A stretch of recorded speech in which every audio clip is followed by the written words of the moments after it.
example that truth today is dead, and it's dead to the ABC, it's dead to our universities, it's dead to our writers' festivals. I'm talking, of course, about Professor Bruce Pascoe, author of the bestseller Dark Emu, taught in schools. Again, the issue is no longer whether Pascoe, the white guy on the right there, is a fake Aborigine. I mean, he is a fake. The much more important issue is that so many of our cultural institutions still insist on pretending he's Aboriginal, but surely almost all Australians now heard that his genealogical records show that he's 100% of English ancestry. But now to the twist.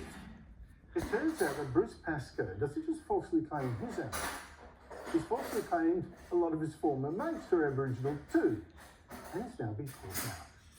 In one essay, Pascoe writes that not only is football great Leigh Matthews Aboriginal, so are about 20 locals that Pascoe once played sport with. And he writes, "My brothers, you are Aboriginal. Some of you don't know, some of you know it and deny it. Some don't care, and some simply don't know because your mother made me promise not to tell." And he names them, 20 of them, and says there are hundreds more he could also name. But author Tony Thomas has checked up on them and written up the results. He plotted online. Tony Thomas joins me now. Tony, always a pleasure to talk to you. First of all, why did you think, look, I'm going to look up these 20 guys and see if they are Aboriginal like Bruce Pascoe claims? What made you think that? Well, I was researching all his books and found that this list of names was in 2 books, not just one. And the other thing is that Apollo Bay is a very small town, and so chucking this sort of stuff around in a small town can be pretty deadly. So I thought the whole thing was bizarre and decided to go and look into it. And the results? Oh, well, I got onto a chap called Wayne Garner at Colac, and he emailed me that he wasn't Aboriginal, and he'd never read and didn't want to read any of Bruce Pascoe's dribble. I think he meant drivel. Anyway, he said Bruce should let his gum leaves dry out a bit longer before he rushes into print. The most prominent on Bruce's list is Warren Riches, who's a 4th-generation dairy farmer, 4-time Shire councillor, and 2 times as mayor. On top of that, he was president of the Victorian Country Cricket League for a good many years and a Hall of Fame member. Well, he emailed me that he wasn't Aboriginal, he wasn't Bruce's Aboriginal brother, and he just wanted everybody to be taken equally.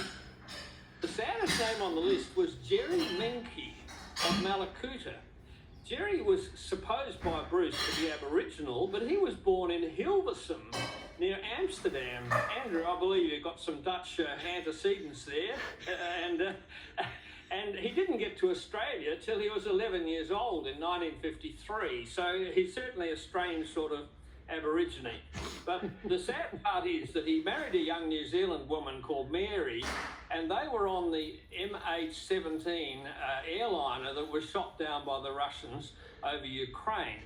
And he was flying, I noticed, on a Dutch passport, and his wife was the only New Zealander on the plane.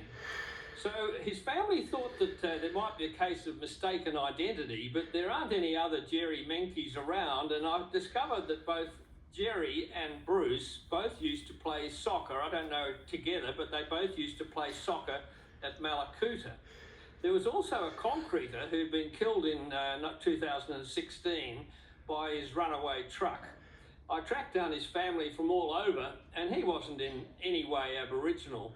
So of the whole list of 20, I think at the most just a couple, might have been 1 or 2 or 3, were actually with any Aboriginal descent. And what does it tell you then? What's the import here? What does it tell you about Australia? That this Bruce Pascoe is still promoted by the ABC, still employed by Melbourne University, and these books are still published without any errata to say, whoops, we might have got a few things wrong here. Yeah, well, there's nothing negative about having any Aboriginal ancestry, but it was very sort of naff of Bruce to start throwing around names saying that these people are Aboriginal, whether they want to be, denied or whatever or not. And the other point is that the first book in which he has this list was published by a very reputable reputable Aboriginal Studies Press that's housed within the Prime Minister's Department, and the Institute there of Aboriginal Studies is funded to $30 million a year these days by the taxpayers. And they told me that if they ever publish the book again, they'll correct it, but I think the book should be pulped straight away. And so the real question is why does Bruce have so much credibility? This is another example where his credibility is quite shot by any sort of standard of authors or... And yet he's propped up, Tony. It is an extraordinary insight into the refusal of so many intelligent people otherwise, seemingly, to believe in something they must know in their heart is false. Tony Thomas, thank you so much indeed for your time. After the break, look, I'm feeling bad about a column